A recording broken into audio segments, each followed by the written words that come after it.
서울의 어느 늦은 밤, 서울의 밤하늘에 별들이 반짝이기 시작했다. 남산타워의 불빛이 도시를 은은하게 비추는 가운데 명동의 한 골목에서 김영희 선생님이 반려견 럭키와 산책을 하고 있었다. 65세에 은퇴한 교사인 영희 선생님에게 이 저녁 산책은 빠질 수 없는 일과였다. 갑자기 럭키가 리드줄을 3개 당기며 어두운 골목 쪽으로 끌고 갔다. 평소에 얌전하던 럭키의 이상한 행동에 영희 선생님은 놀랐다. 럭키야, 장난치지 마. 그녀가 말했지만 럭키는 계속해서 큰 판지 상자 주변을 맴돌며 지저댔다. 영희 선생님이 상자를 들여다보려는 순간 작은 소리가 들려왔다. 처음에는 고양이 소리인 줄 알았지만 자세히 보니 그녀의 심장이 멎는 것 같았다. 젖은 판지 상자 안에는 헌천으로 감싸인 2명의 신생아가 있었다. 아기들은 너무 어렸고 아마 며칠 된 것 같았다. 오, 하느님. 영희 선생님은 떨리는 손으로 휴대폰을 꺼내 경찰과 가까운 병원에 전화를 걸었다. 기다리는 동안 그녀는 자신의 외투를 벗어 아기들을 덮어주었다. 10분 후 경찰차와 구급차의 사이렌 소리가 밤 공기를 가르며 울려 퍼졌다. 의료진이 신속하게 아기들의 상태를 확인했다. 다행히 무사해요? 한 간호사가 영희 선생님에게 말했다. 선생님이 빨리 발견하셔서 다행이에요. 비가 오고 있었는데 더 오래 있었다면 어떻게 됐을지 모르겠어요. 경찰은 영희 선생님과 주변 목격자들의 진술을 받기 시작했다. 근처에서 국수 가게를 하는 한 아저씨가 말했다. 저녁 8시쯤 젊은 여자가 지나가는 걸 봤어요. 하지만 너무 어두워서 얼굴은 잘 못 봤죠. 그 여자가 울고 있는 것 같았어요. 의료진이 아기들을 구급차에 태우려는 순간 영희 선생님은 어둠 속에서 한 인형을 발견했다. 회색 우비를 입은 젊은 여성이었다. 그녀는 눈물을 흘리며 서 있다가 순식간에 사라졌다. 서울대학교 어린이병원에서 의사들은 아기들이 쌍둥이 남매라고 확인했다. 다행히 2 아기 모두 건강했다. 아기들을 감싸고 있던 천에서 쪽지 하나가 발견되었다. 제발 우리 아이들을 돌봐주세요. 저에겐 다른 선택이 없었습니다. 버려진 쌍둥이 이야기는 빠르게 퍼져나갔다. 뉴스에서는 이 소식을 다루었고 모두가 아이들을 버린 어머니에 대해 궁금해했다. 하지만 그녀의 신원에 대한 단서는 없었다. 경찰은 며칠 동안 수사했지만 큰 성과를 얻지 못했다. 그날 밤 정전으로 인해 인근 CCTV가 작동하지 않았던 것이다. 한 달 후 쌍둥이는 보육원으로 옮겨졌고 그들의 운명은 완전히 다른 방향으로 갈라졌다. 남자아이는 민호라는 이름을 받았고 서울 강서구의 한 노동자 가정에 입양되었다. 정 씨 부부는 오랫동안 아이를 갖고 싶어 했지만 뜻을 이루지 못했다. 그들은 작은 골목에 있는 집에서 살았다. 정 씨는 자동차 정비소에서 일했고 그의 아내는 분식집을 운영했다. 생활은 넉넉하지 않았지만 웃음소리가 끊이지 않았다. 정 씨 부부의 집은 좁은 골목에 있었다. 이웃들과 가깝게 지내며 아침부터 저녁까지 분주한 일상이 이어졌다.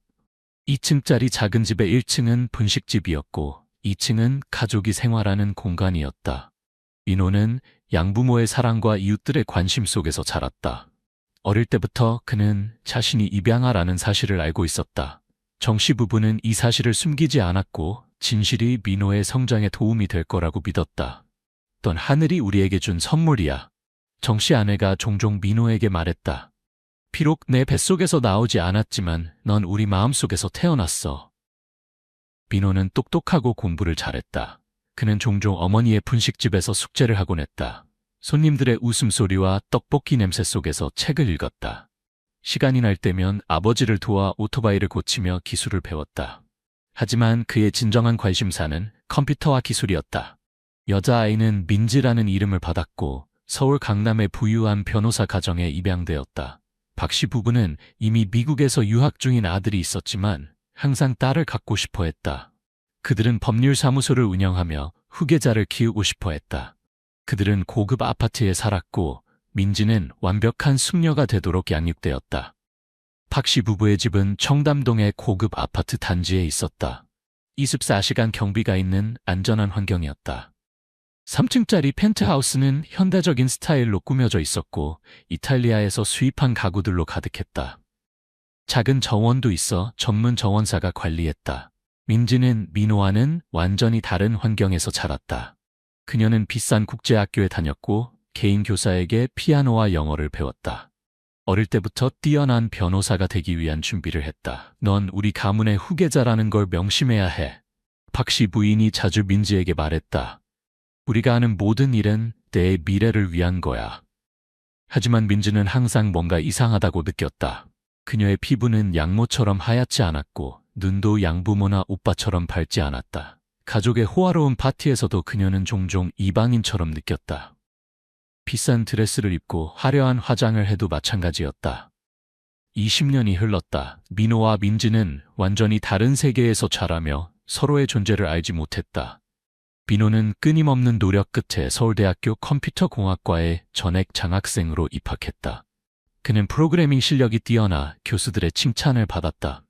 밤새워 코딩하고 프로젝트를 완성하는 일은 그의 꿈을 향한 발걸음이었다.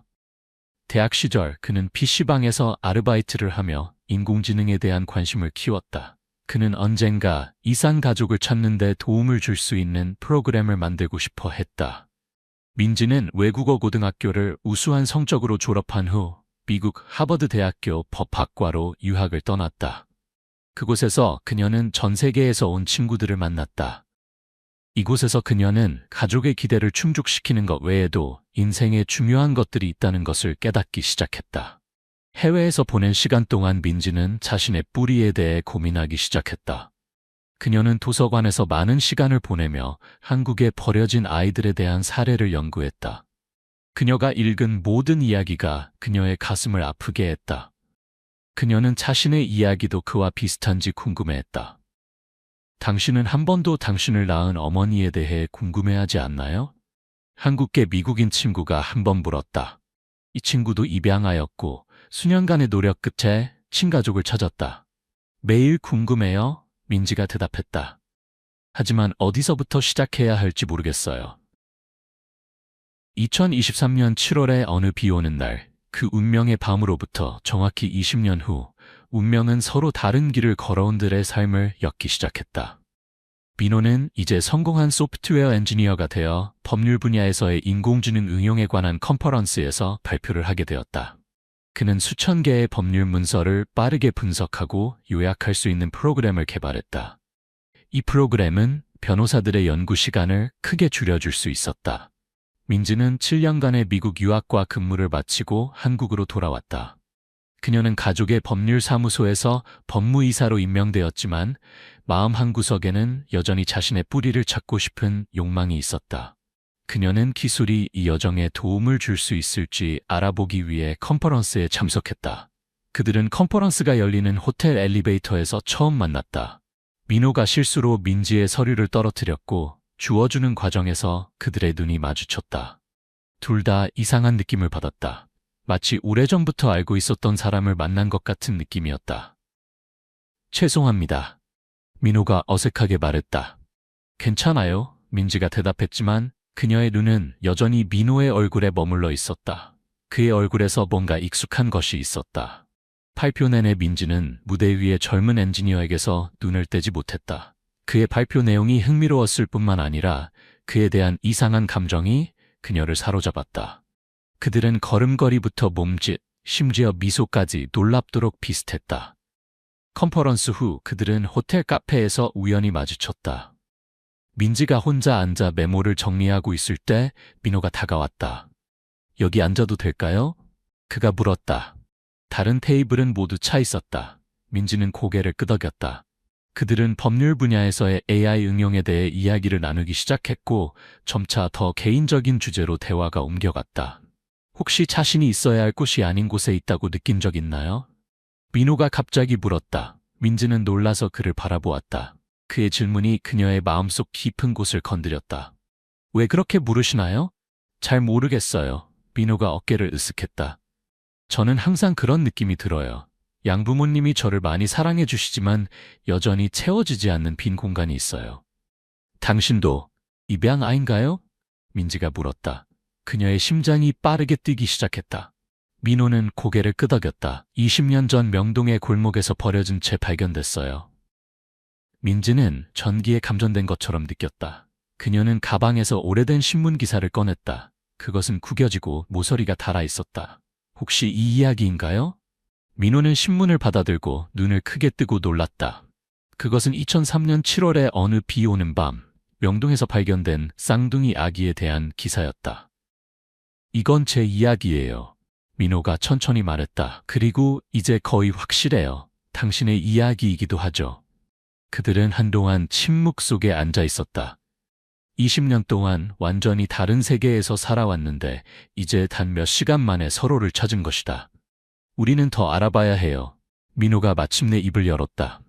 이건 단순한 우연의 일치일 수도 있어요. 민지는 고개를 끄덕였지만 그녀의 마음속에는 이미 답이 있었다. 김영희 선생님부터 시작해야 할 것 같아요. 우리를 발견하신 분이에요. 다행히 80대 후반임에도 불구하고 영희 선생님은 여전히 맑은 정신으로 그 운명의 밤을 생생히 기억하고 있었다. 민호와 민지가 그녀를 방문했을 때 그녀는 여전히 명동 근처의 같은 아파트에 살고 있었다. 이제는 나이 든 럭키와 함께였다. 오, 하느님, 영희 선생님은 그들을 보자 눈물을 글썽였다. 이렇게 크다니. 그녀는 그날 밤의 모든 세부 사항을 들려주었다. 판지 상자에서 들려온 약한 울음소리, 회색 우비를 입은 신비의 여인, 그리고 구겨진 쪽지에 적힌 글씨까지. 그러나 가장 중요한 것은 그녀가 지금까지 아무에게도 말하지 않은 세부 사안이었다. 내가 지금까지 비밀로 간직한 게 있어요. 영희 선생님이 말했다. 그녀는 안방으로 가서 작은 나무 상자를 가져왔다. 그날 밤 판지 상자 안에 이것도 있었어요. 그녀는 상자를 열고 낡은 은목걸이를 꺼냈다. 목걸이 펜던트에는 TH라는 두 글자가 새겨져 있었다. 아마도 누군가의 이니셜일 거예요. 영희 선생님이 말했다. 언젠가 필요할 거라고 생각해서 간직했어요. 아마도 이게 너희 어머니에 대한 유일한 단서일 거야. 민지는 목걸이를 받아들고 눈물을 흘렸다. 20년 동안 그녀는 친어머니의 것을 가진 적이 없었다. 이제 처음으로 어머니가 착용했던 물건을 만지고 있었다. 민호는 여동생을 바라보았다. 이제 그는 그들의 관계를 확신했고 그녀의 눈에서 자신이 느끼는 것과 같은 감정을 볼 수 있었다. 서로를 찾은 기쁨, 잃어버린 세월에 대한 아픔, 그리고 그들을 낳은 어머니에 대해 알고 싶은 강렬한 욕망. 목걸이를 손에 쥐고 민호와 민지는 더 적극적인 탐색을 시작했다. 그들은 명동 주변의 오래된 보석상들을 방문하며 이 목걸이를 판매하거나 각인한 곳을 찾아보았다. 며칠 동안의 수색 끝에 그들은 남대문 시장의 작은 보석상을 찾았다. 노년의 주인은 목걸이를 자세히 살펴본 후 말했다. 이건 특별 주문 제작품이에요. 20년도 더 전에 제가 직접 각인했죠. 젊은 여성이 주문했던 걸로 기억해요. 그 여성에 대해 기억나는 게 더 있나요? 민지가 가슴을 띠며 물었다. 주인은 눈을 감고 회상했다. 그녀의 이름은 태현이었어요. 천국이라는 클럽에서 일했죠. 자신의 이니셜을 목걸이에 새기고 싶어 했어요. 천국클럽, 새로운 단서였다. 이 장소는 이제 쇼핑몰로 바뀌었지만 그에 대한 이야기는 여전히 사람들 사이에서 떠돌아다녔다. 2000년대 초반 조직범죄의 온상이었다고 한다. 민호와 민지는 클럽의 전직 경비원을 찾아냈다. 그의 이름은 정기태였다. 태연이요? 정기태는 회상했다.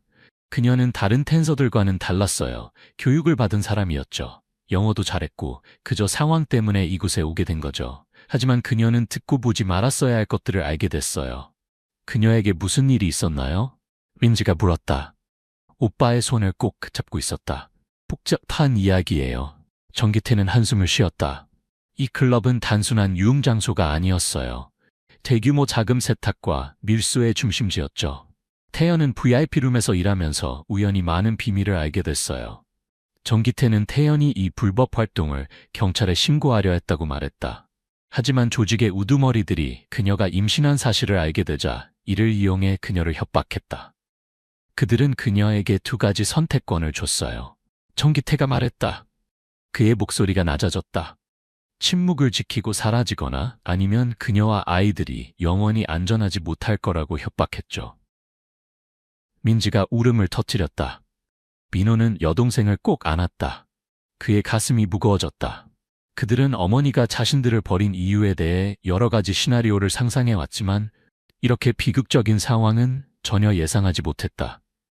어머니는 우리를 버리신 게 아니야. 민호가 목이 베어 말했다. 우리를 보호하기 위해 모든 것을 희생하신 거야. 하지만 이야기는 여기서 끝나지 않았다. 정기태는 태연이 사라지기 전에 중요한 서류들을 신뢰할 수 있는 친구에게 맡겼다고 밝혔다. 이 서류들은 범죄 조직의 불법 활동에 대한 증거일 수 있었다. 그 친구가 누군지 아세요? 민지가 물었다. 서울대학교 병원에서 일하는 간호사라고만 알아요? 정기태가 대답했다. 이름은 윤서연이었어요. 윤서연 간호사를 찾는 일은 쉽지 않았다. 20년이 지나는 동안 많은 사람들이 퇴직하거나 다른 곳으로 옮겼다. 하지만 며칠 동안의 수소문 끝에 그들은 마침내 서연을 찾아냈다. 그녀는 이제 서울의 유명한 산부인과 의사가 되어 있었다. 이날이 올 거라고 생각했어요. 서연이 민호와 민지를 만났을 때 말했다. 태연 언니는 제 가장 친한 친구였어요. 그녀는 제게 무언가를 맡겼고 언젠가 그녀의 아이들이 찾아오면 그들에게 전해달라고 했죠. 서연은 사무실의 금고에서 작은 금속 상자를 꺼냈다. 안에는 일기장, 몇 가지 서류, 그리고 조심스럽게 봉인된 편지가 들어있었다. 이건 너희 어머니가 남긴 거예요. 서연이 말했다. 하지만 읽기 전에 알아야 할 게 있어요. 이 정보는 매우 위험할 수 있어요. 20년이 지났지만 관련된 사람들은 여전히 살아있고 권력을 가지고 있어요. 떨리는 손으로 민지가 일기장을 열었다. 처음 몇 페이지에는 태연의 일상생활, 클럽에서의 일, 그리고 더 나은 미래에 대한 희망이 적혀 있었다. 하지만 뒤로 갈수록 내용은 점점 더 불안해졌다. 태연은 우연히 들은 의심스러운 대화들, 거대한 금액이 이체되는 가짜 계좌들, 그리고 비밀 화물 운송에 대해 기록했다. 2003년 7월 15일, 나는 결심했다. 아이들을 안전한 곳에 두고 떠날 것이다. 아이들은 이해하지 못할 수도 있고, 나를 미워할 수도 있다. 하지만 이것이 그들이 살아남을 수 있는 유일한 방법이다. 미안해. 민지는 더 이상 읽을 수 없었다. 눈물이 글씨를 흐리게 만들었다. 민호는 여동생을 꼭 안았다. 그의 목구멍이 메어왔다. 이것은 그들이 처음으로 어머니의 진심을 읽는 순간이었다. 어머니가 겪었던 고통을 이해하게 된 순간이었다. 태연이 남긴 서류들 중에는 대규모 자금 세탁과 마약 밀매 조직에 대한 증거가 있었다. 서류들은 천국 클럽이 단지 빙산의 일각일 뿐이며 그 뒤에는 복잡한 네트워크의 위장 기업들과 권력자들이 있음을 보여주었다. 이 정보로 우리가 무엇을 해야 할까요? 민지가 물었다. 그녀는 걱정스러운 눈빛으로 서류들을 바라보았다. 우리는 어머니가 하지 못한 일을 해야 해. 민호가 단호하게 대답했다. 우리는 진실을 밝혀야 해. 하지만 이는 결코 쉬운 일이 아니었다. 그들이 더 깊이 파고들수록 의심스러운 징후들이 나타나기 시작했다. 민지의 집 앞에 수상한 차가 여러 시간 동안 주차되어 있었고 민호의 전화에는 이상한 음성만 들리는 전화가 걸려오기 시작했다. 어느 날 밤 민지가 늦게 귀가했을 때 그녀는 자신의 아파트가 뒤집혀 있는 것을 발견했다. 아무것도 도난당하지 않았지만 누군가가 무언가를 찾고 있었다는 것은 분명했다. 누군가가 우리를 감시하고 있어. 민호가 한 카페에서 급하게 만난 자리에서 말했다. 우리는 조심해야 해. 그들은 믿을 만한 사람의 도움이 필요하다고 결정했다. 그들은 20년 전 사건을 조사했던 베테랑 형사인 강 형사를 찾아갔다. 비록 은퇴했지만 그는 여전히 경찰 내에 많은 인맥을 가지고 있었고 이 사건에 특별한 관심을 보였다. 이건 장난이 아니에요. 강 형사가 서류들을 훑어본 후 경고했다. 이 사람들은 매우 위험해요. 그들은 이미 여러 번 증거를 없애기 위해 살인도 저질렀어요. 하지만 우리는 그들이 계속 이렇게 하도록 놔둘 수 없어요. 민지가 항변했다. 그리고 우리는 어머니에게 무슨 일이 일어났는지 알아야 해요. 강 형사는 잠시 생각에 잠겼다가 말했다. 좋아요. 내가 도와주겠습니다. 하지만 우리는 내 방식대로 해야 해요. 안전이 최우선이에요. 강 형사의 지도 아래 그들은 비밀 수사를 시작했다. 민호는 그의 기술 실력을 이용해 의심스러운 거래들을 추적하고 연결고리를 분석했다. 민지는 그녀의 법률 지식을 활용해 사건의 법적 측면을 구축했다. 그들은 어머니가 했던 것처럼 그림자 속에서 조심스럽게 움직였다.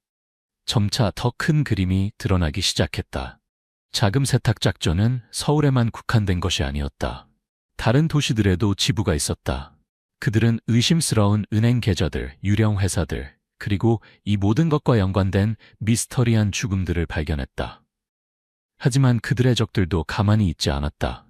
어느 날 밤 민지는 집으로 돌아가는 길에 누군가가 그녀를 따라오고 있다는 것을 눈치챘다. 그녀는 재빨리 좁은 골목으로 피했고 심장이 빠르게 뛰는 것을 느꼈다. 2명의 수상한 남자가 지나갔고 그들의 눈은 주변을 날카롭게 훑고 있었다. 상황은 점점 더 긴박해졌다. 어느 날 밤 민지의 법률사무소가 침입을 당했고 민호의 컴퓨터는 해킹을 당했다. 익명의 협박 메시지들이 그들의 휴대폰으로 쏟아지기 시작했다. 하지만 이러한 위협은 오히려 그들의 결심을 더욱 굳건하게 만들었다. 그들이 두려워하고 있어, 민호가 말했다. 우리가 진실에 가까워지고 있다는 뜻이야. 수사를 진행하면서 그들은 중요한 사실을 발견했다. 20년 전 범죄 조직의 주요 인물 중 한 명인 백상어 최 회장이 여전히 살아있었고 지금은 대형 부동산 회사를 운영하고 있었다. 그는 20년 전 태연을 직접 협박했던 인물이었다. 강 형사의 도움으로 그들은 대담한 계획을 세웠다.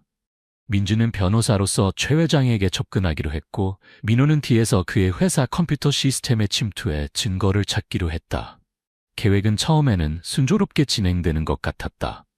민주는 최 회장의 신임을 얻어 중요한 계약들을 맡게 되었고 민호는 불법 거래에 대한 귀중한 정보를 발견했다. 하지만 예상치 못한 사건이 일어났다. 최 회장이 민지가 태연을 닮았다는 것을 알아차린 것이다. 넌 그년의 딸이지? 어느 날 최 회장이 갑자기 그의 사무실에서 민지에게 물었다. 태연의 딸 말이야. 민지는 혈관 속에 피가 얼어붙는 것을 느꼈다. 하지만 그녀는 침착함을 유지하려 노력했다. 무슨 말씀이신지 모르겠습니다. 연기하지 마. 최 회장이 으르렁거렸다. 난 네가 네 오빠와 함께 뭔가를 파헤치고 있다는 걸 알아. 너희가 날 이길 수 있다고 생각하나? 내 어미도 실패했어. 우리 어머니는 어디 계시죠? 민지가 떨리는 목소리로 물었다. 분노가 그녀의 목소리에 배어 있었다. 당신들이 어머니에게 무슨 짓을 했죠? 최 회장이 냉소적으로 웃었다. 알고 싶어? 좋아, 보여주지. 하지만 먼저. 그가 말을 마치기도 전에 사무실 문이 열렸다. 강 형사와 특수경찰팀이 들이닥쳤고 총구를 최 회장에게 겨누었다. 동시에 건물의 방송 시스템에서 방금 전의 대화가 울려 퍼졌다. 최 회장이 간접적으로 태연 사건에 연루되었음을 인정하는 내용이었다.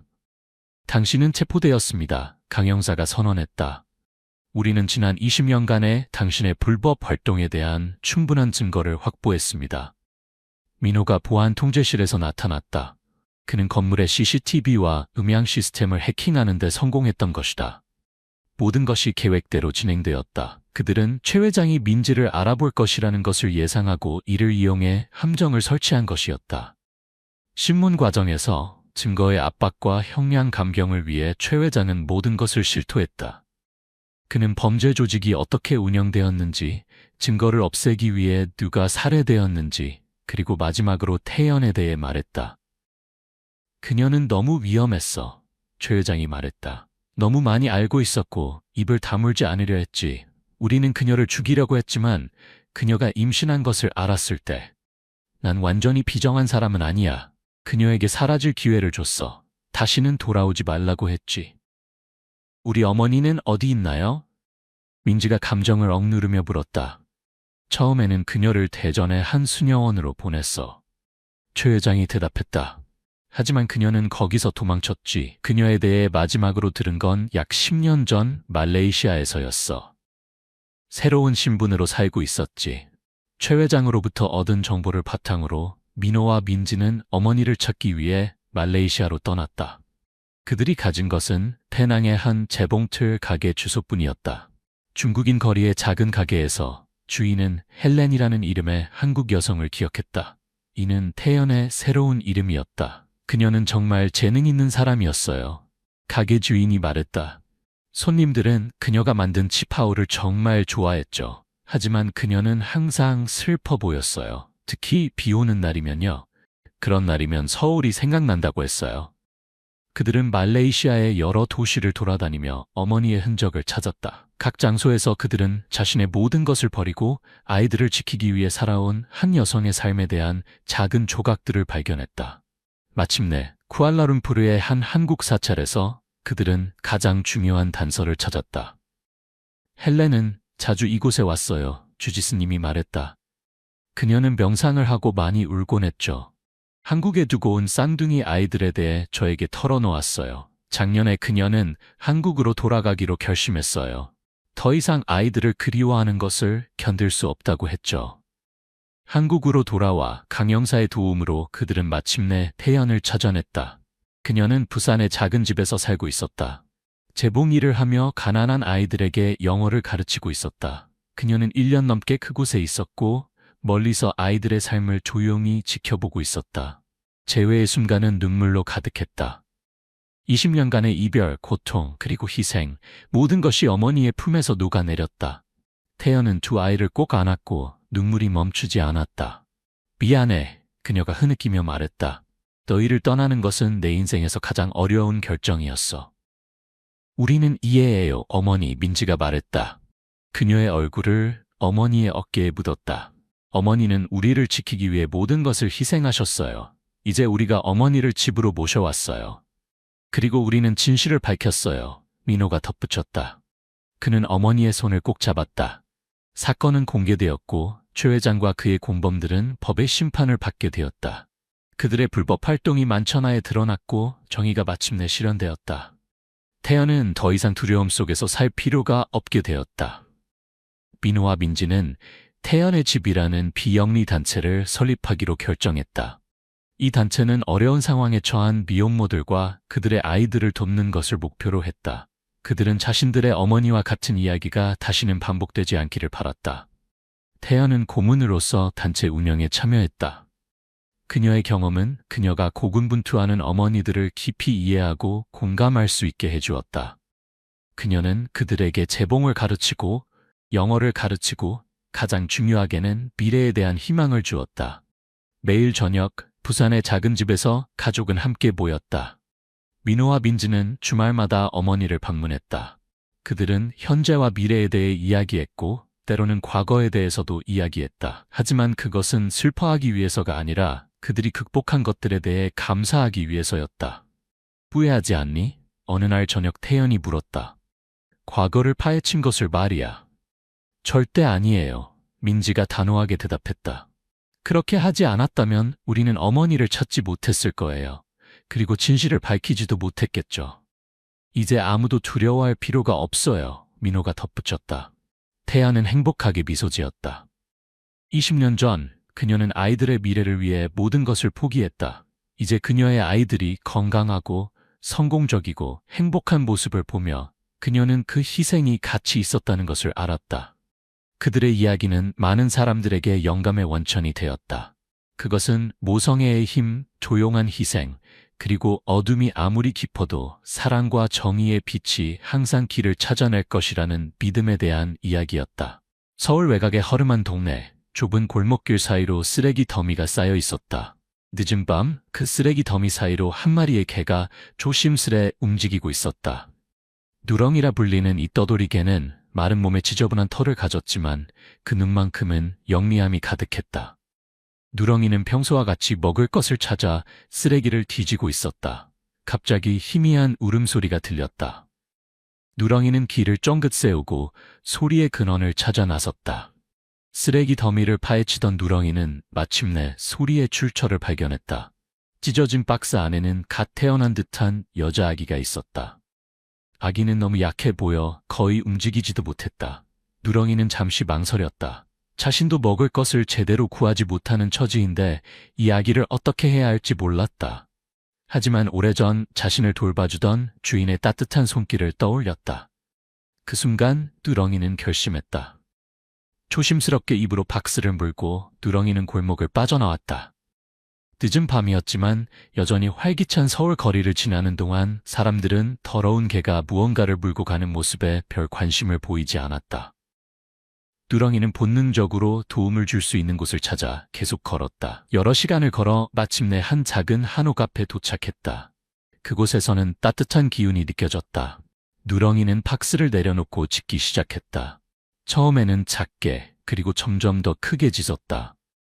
한옥 안에서는 박경숙 할머니가 잠에서 깨어났다. 70세의 박 할머니는 남편을 옆 후 혼자 살고 있었다. 그녀의 자녀들은 모두 멀리 떨어진 도시에서 살고 있었고 자주 찾아오지 못했다. 개 짖는 소리에 박할머니는 천천히 일어나 문을 향해 걸어갔다. 누구세요? 박할머니가 조심스레 물었다. 하지만 대답 대신 들린 것은 더 간절해진 개 짖는 소리였다. 박할머니는 용기를 내어 문을 열었다. 그 순간 그녀의 눈앞에 펼쳐진 광경에 놀라 숨을 들이켰다. 어머나, 그녀의 눈앞에는 누렁이와 그 옆에 낡은 박스가 있었다. 박할머니는 조심스럽게 박스에 다가갔다. 박스를 열어본 순간 그녀의 눈에서 눈물이 흘러내렸다. 이런 세상에. 박할머니는 망설임 없이 아기를 안아들었다. 아기는 너무 작고 약해 보였다. 체온도 낮아 보였다. 박할머니는 즉시 집 안으로 들어가 아기를 담요로 감쌌다. 그리고는 떨리는 손으로 129에 전화를 걸었다. 제발 빨리 와주세요. 버려진 아기를 발견했어요. 누렁이는 그 모습을 지켜보며 가만히 서 있었다.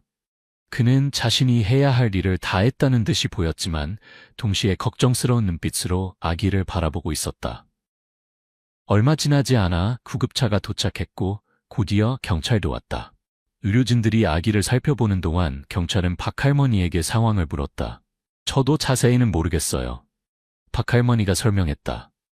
한밤중에 개 짖는 소리에 나와보니 이 개가 아기를 물고 와 있더라고요. 경찰관은 고개를 끄덕이며 메모를 했다. 아기를 버린 사람을 찾기 위해 수사하겠습니다. 할머니께서는 정말 큰일을 하셨습니다. 의료진은 아기의 상태가 위험하다고 판단하고 즉시 병원으로 이송하기로 했다. 서울대학교 어린이병원으로 데려가겠습니다. 그곳에서 최선의 치료를 받을 수 있을 거예요. 구급차가 아기를 싣고 떠나자 박할머니는 한숨을 내쉬었다. 그제서야 그녀는 현관 앞에 여전히 앉아있는 누렁이를 발견했다. 네가 이 아기를 구했구나. 박할머니가 부드럽게 말했다. 그녀는 조심스레 누렁이에게 다가가 쓰다듬어 주었다. 누렁이는 처음에는 움츠러들었지만 곧 박할머니의 따뜻한 손길에 몸을 맡겼다. 넌 정말 용감하고 착한 개구나. 영웅이야. 박할머니의 말에 누렁이의 꼬리가 살짝 흔들렸다. 들어오렴? 넌 휴식과 좋은 식사가 필요해 보이는구나. 누렁이는 잠시 망설이다 집 안으로 들어갔다. 오랜만에 느껴보는 따뜻하고 안전한 공간이었다. 박할머니는 누렁이에게 물과 약간의 음식을 주었다. 누렁이는 배고픔을 참으며 조금씩 먹기 시작했다. 그날 밤 박할머니는 잠을 이루지 못했다. 그녀는 계속해서 그 작은 아기와 용감한 누렁이 생각을 했다. 아침이 밝아오자 그녀는 결심했다. 병원에 가서 아기의 상태를 확인해야 했다. 누렁아, 나랑 같이 갈래? 박할머니가 물었다. 누렁이는 마치 이해한 듯 꼬리를 흔들며 일어났다. 서울대학교 어린이병원에 도착한 박할머니와 누렁이는 처음에 약간의 어려움을 겪었다. 병원 규정상 동물의 출입이 금지되어 있었기 때문이다. 하지만 박할머니의 간곡한 부탁과 누렁이의 사연을 들은 병원 관계자들은 특별히 허가를 내주었다. 신생아 중환자실 앞에서 정우진 교수가 그들을 맞이했다. 30년 경력의 정 교수는 피곤해 보였지만 그의 눈에는 희망의 빛이 있었다. 아기의 상태가 많이 호전되었습니다. 정 교수가 말했다. 처음에는 정말 위험했어요. 심각한 저체온증과 영양실조, 그리고 감염 징후가 있었거든요. 하지만 놀랍게도 아기가 강한 생명력을 보여주고 있어요. 박할머니는 안도의 한숨을 내쉬었다. 정말 다행이에요. 아기를 볼 수 있을까요? 정 교수는 고개를 끄덕이며 그들을 신생아 중환자실로 안내했다. 유리창 너머로 작은 인큐베이터 안에 누워있는 아기가 보였다. 아기는 여전히 작고 약해 보였지만 그 작은 뺨에는 생기가 돌고 있었다. 오, 얼마나 예쁜지. 박할머니가 감탄했다. 그녀의 눈에 눈물이 고였다. 어떻게 누군가가 이렇게 작고 귀여운 생명을 버릴 수 있을까요? 정 교수는 고개를 저었다. 우리도 이해할 수 없습니다. 경찰이 수사 중이지만 아기의 부모를 찾기는 쉽지 않을 것 같아요. 그럼 이 아이는 어떻게 되나요? 박할머니가 걱정스럽게 물었다. 정 교수의 표정이 무거워졌다. 일반적으로 이런 경우 아기가 충분히 건강해지면 보육원으로 옮겨지게 됩니다. 하지만 그의 말이 끝나기도 전에 박할머니가 끼어들었다. 제가 키우겠습니다. 정 교수는 놀란 표정으로 박할머니를 바라보았다.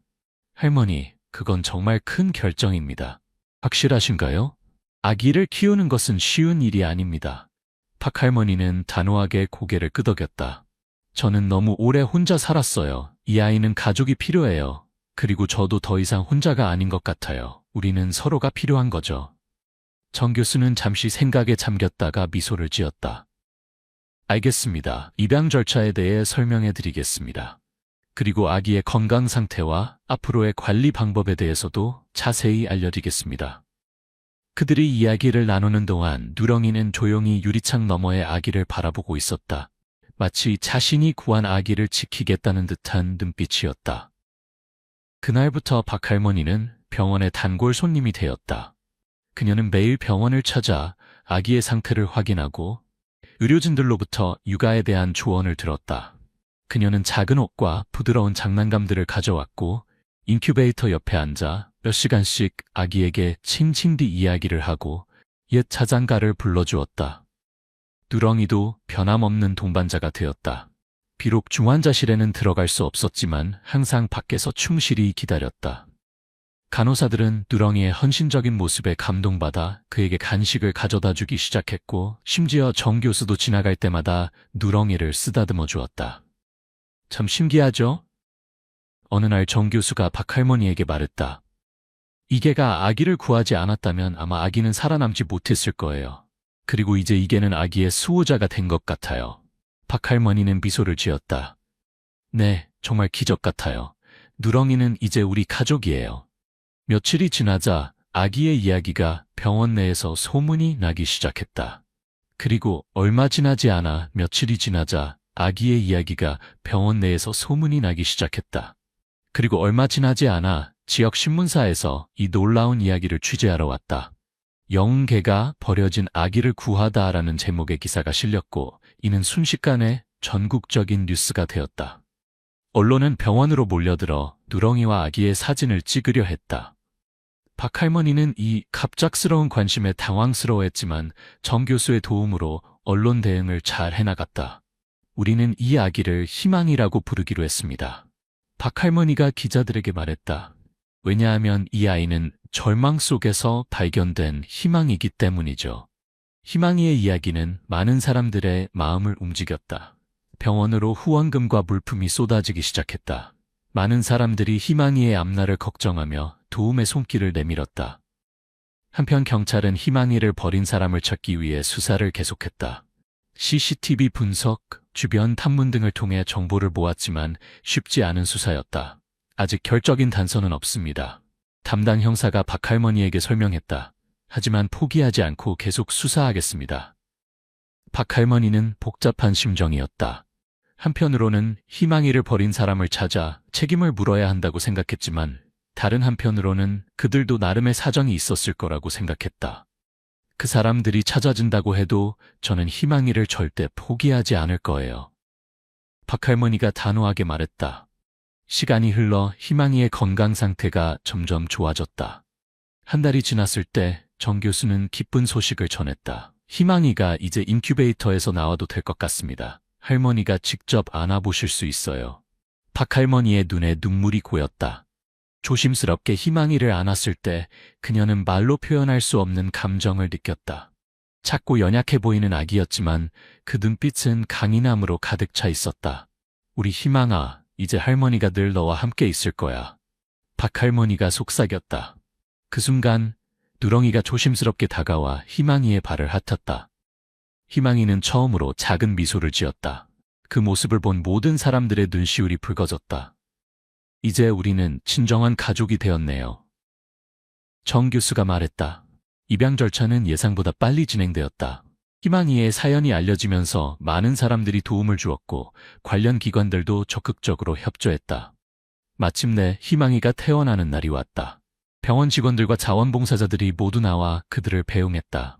박할머니는 희망이를 안고 누렁이는 그 옆을 지키며 병원을 나섰다.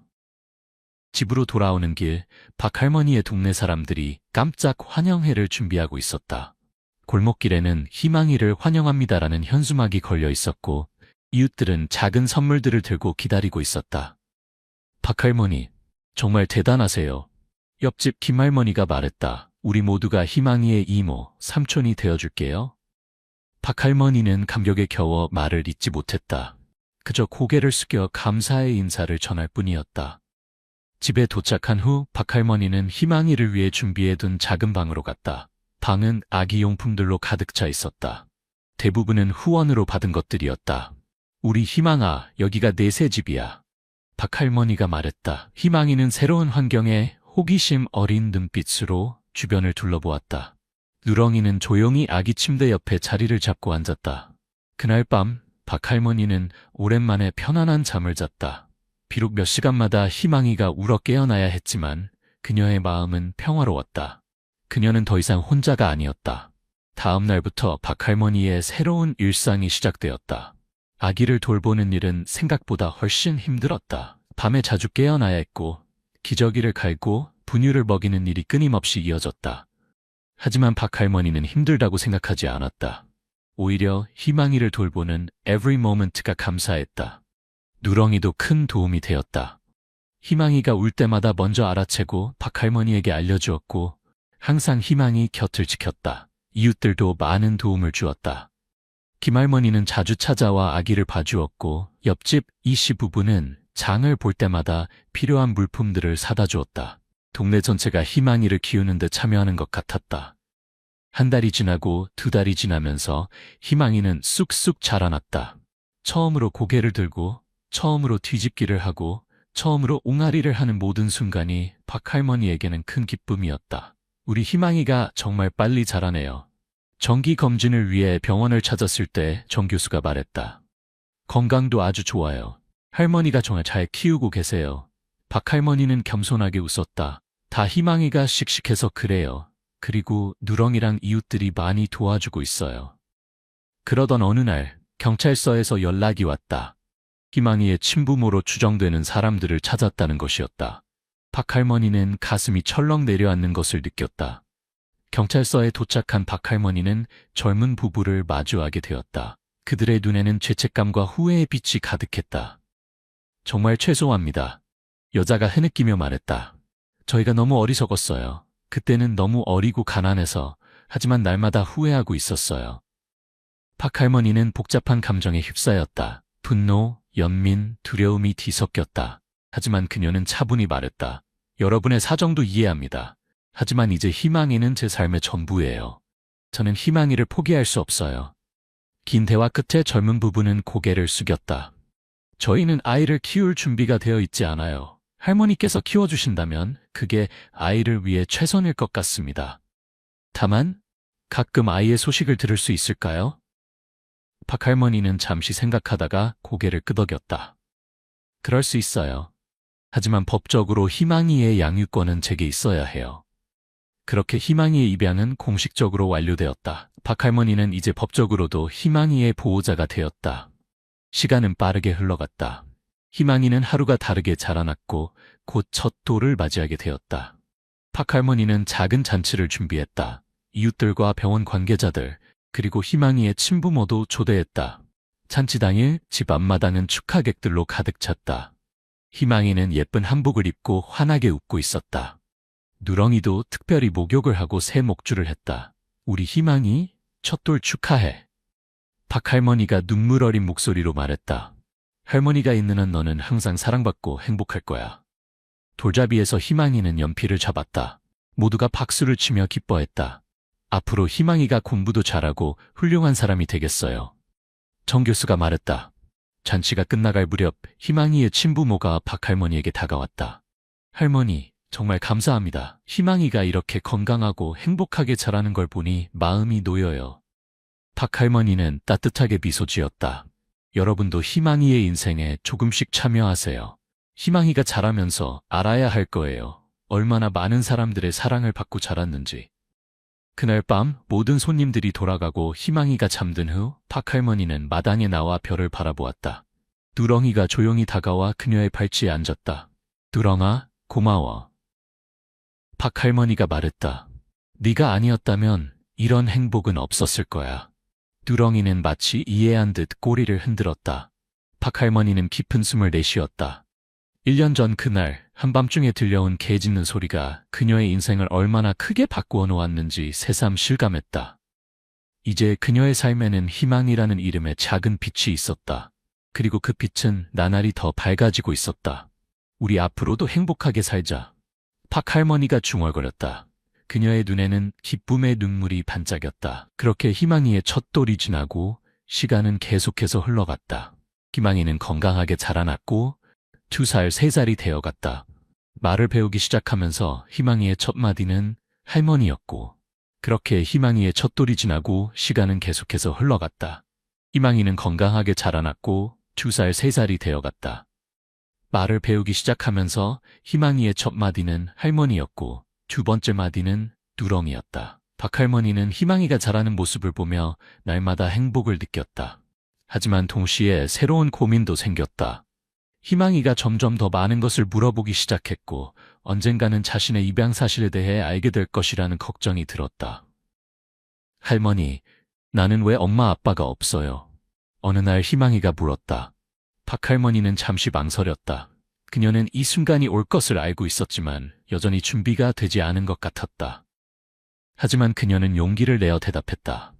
희망아, 너에게는 특별한 이야기가 있단다. 네가 태어났을 때 하늘이 너를 할머니에게 보내주셨어.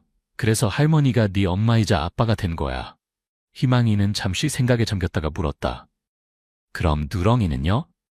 박할머니는 미소를 지었다. 누렁이는 내 수호천사야. 네가 태어났을 때 너를 지켜주고 할머니에게 데려다준 영웅이지. 희망이는 이 설명에 만족한 듯했다. 그녀는 누렁이에게 달려가 꼭 안았다. 누렁아, 고마워. 이 대화 이후로 박할머니는 조금씩 희망이에게 그녀의 이야기를 들려주기 시작했다. 물론 아직 어린 희망이가 이해할 수 있는 수준으로 조심스럽게 이야기했다. 희망이는 자신의 이야기를 듣는 것을 좋아했고 특히 누렁이가 자신을 구한 영웅이라는 사실에 큰 자부심을 느꼈다. 시간이 흘러 희망이가 유치원에 다니기 시작했다. 처음에는 적응하기 어려워했지만 곧 많은 친구들을 사귀었다. 박할머니는 매일 아침 희망이를 유치원에 데려다주고 누렁이와 함께 마중 나갔다. 우와, 희망이 할머니, 누렁이도 왔네요. 아이들이 환호성을 질렀다. 누렁이는 유치원의 마스코트가 되어 모든 아이들의 사랑을 받았다. 희망이가 5살이 되던 해 박할머니는 큰 결심을 했다. 그동안 모아둔 돈과 후원금으로 작은 가게를 열기로 한 것이다. 그녀는 희망이네라는 이름의 작은 분식점을 열었다. 할머니, 저도 도와드릴 수 있어요. 희망이가 신이 나서 말했다. 박할머니는 미소 지었다. 그래, 우리 희망이가 열심히 도와주면 가게가 잘 될 거야. 가게는 동네 사람들의 사랑을 받으며 점점 번창했다. 희망이의 이야기를 아는 손님들은 일부러 찾아와 응원의 말을 전했고, 누렁이도 가게 앞에 앉아 손님들을 맞이하는 역할을 했다. 그러던 어느 날, 한 남자가 가게를 찾아왔다. 그는 동물보호단체에서 일한다고 했다. 안녕하세요, 박할머니. 저는 김민수라고 합니다. 희망이와 누렁이의 이야기를 듣고 찾아왔습니다. 박할머니는 경계하는 눈빛으로 그를 바라보았다. 무슨 일이시죠? 김민수는 미소를 지으며 말했다. 걱정 마세요. 나쁜 뜻은 아닙니다. 오히려 제안을 하나 드리려고 왔어요.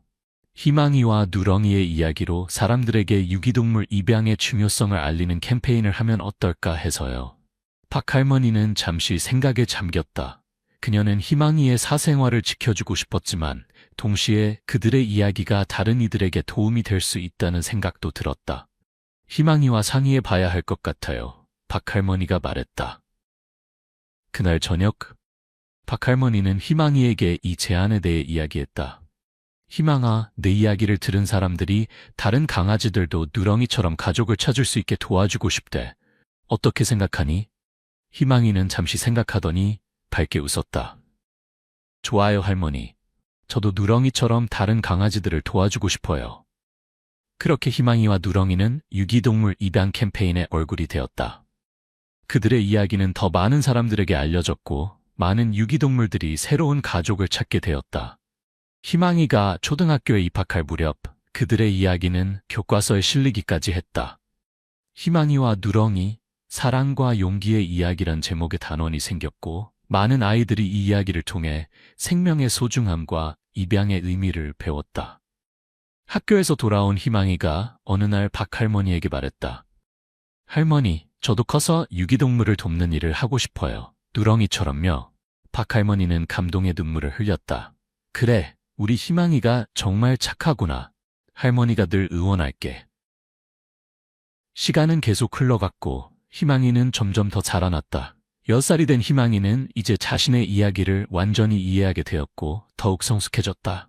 그녀는 학교에서 동물보호 동아리를 만들었고 주말마다 동물보호소에서 봉사활동을 했다. 그러던 어느 날 누렁이가 아프기 시작했다.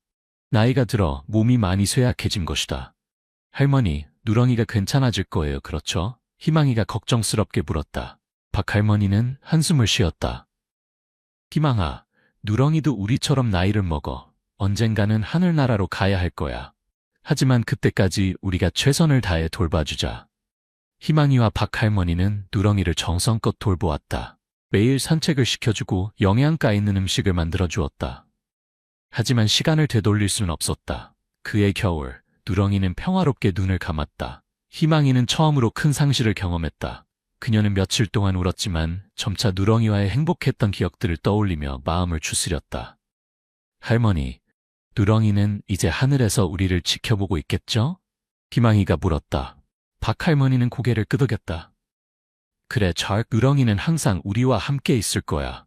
우리 마음속에서. 누렁이의 장례식에는 많은 사람들이 찾아왔다. 동네 주민들, 유치원 친구들, 학교 선생님들, 그리고 캠페인을 함께했던 동물보호단체 사람들까지 모두가 누렁이의 삶을 기리고 그의 용기와 사랑을 기억했다. 희망이는 누렁이를 위해 직접 편지를 썼다. 사랑하는 누렁아, 너는 내 수호천사였어.